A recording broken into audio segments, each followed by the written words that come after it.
Hello hi friends, आज आम या टिक्की वा कटलेट। प्रथम फाड़े गाजर को सीझे नहीं आलू गोटाए बीन्स आ सागे देती अमृतभंडा छोट पीसटे सबको भल भाव चकटी दबा।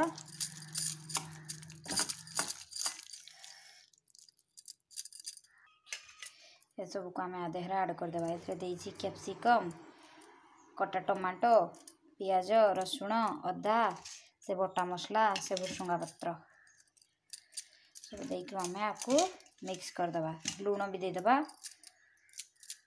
देहरे देदेबा कॉर्नफ्लावर मिक्स कर सारा पर कॉर्नफ्लावर देवे। कॉर्नफ्लोर दे दीजिए, कॉर्नफ्लोर देले क्रिस्पी हम। आम ताको छोट छोट सेप देकी छाणीबा। गोल देवेनि टिके एमती बोरा टाइप सेप देवे। छोट करेंगे, बेसी बड़ करेंगे।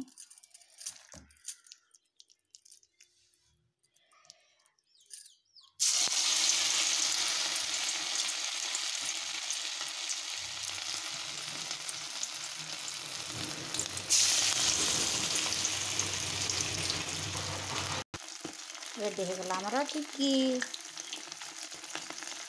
एबे आपको बेसन स्टफिंग देकी करवा जमती आलू चप छाणती सेमती गोल करनेली बेसन देदेली।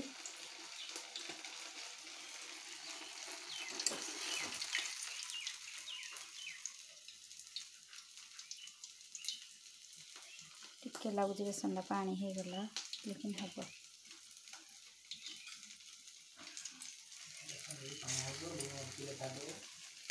छाणीदेली हो खाई टेस्ट हो कहते। देखा आम निजे खाइले जाना। बेसन स्टफिंग देती जमती आलू चप छाणती सेमती करछि। ट्राई करबे निहाती भाव में घरे घरे। जेटा मुझे प्रकृत आज कर कारण हूँ से खाऊना पनीपरिया बेसी से लगी एमती गोटे उपाय आज खावाई चेष्टा कर अवश्य खाई को हाई फ्लेम करवा हो गला। गोटे काढ़ी ये प्रथम जोड़ा देती भीतरटा भल मीडियम फ्लेम रखिदेबा।